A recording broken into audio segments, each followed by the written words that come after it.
আমাদের মহামান্য রাষ্ট্রপতি পদত্যাগ করেছেন শারীরিক কারণে।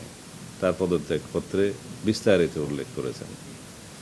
সেটার বিধান আছে সংবিধানে, তিনি পদত্যাগ করতে চাইলে করতে পারেন এবং সেটি মাননীয় স্পিকারের কাছে করার বিধান সাংবিধানিকভাবে সেখানে করেছেন, তিনি অ্যাকসেপ্ট করেছেন এবং এখন রাষ্ট্রপতির দায়িত্বভার অস্থায়ীভাবে মাননীয় স্পিকার গ্রহণ করেছেন।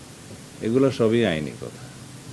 এখন যারা তার বিরুদ্ধে বক্তব্য দিচ্ছে তাদের সেটা অধিকার আছে। আমরা গণ অভ্যুত্থানের পরবর্তী সময়ে কি প্রত্যাশা করি? রাজনৈতিকভাবে মানুষের কথা বলার স্বাধীনতা থাকবে, প্রতিবাদ করার স্বাধীনতা থাকবে, সেটা আছে। বিভিন্ন রাজনৈতিক দল, বিরোধী দলের পক্ষ থেকে এনসিপি এবং অন্যান্যরা তার বিরুদ্ধে সে অভিযোগ উত্থাপন করছে, এটা করতে পারে, কিন্তু আমরা আমলে নেওয়ার মতো কোনো বক্তব্য ওখানে নাই। মহামান্য রাষ্ট্রপতি তার দায়িত্ব পালনকালীন সময়ে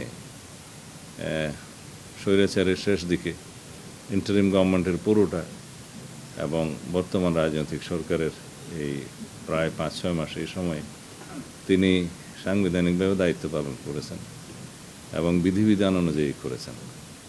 আমরা মহামান্য রাষ্ট্রপতির সহযোগিতা পেয়েছি। এখন সেই সময়টায় সংবিধান অনুসারে তিনি প্রিভিলেজড এবং ইমিউনিটি আছে তার, ফৌজদারি অপরাধ ইত্যাদির বিষয়ে কোনো আদালতে মামলা করা যায় না। এর বহির্ভূত কোনো সময়ে যদি কোনো বক্তব্য কেউ দিয়ে থাকে সেটা তাদের স্বাধীনতা আছে, দিতে পারবে। তবে আমরা আমলে নেওয়ার মতো কোনো বিষয় এখানে দেখিনি।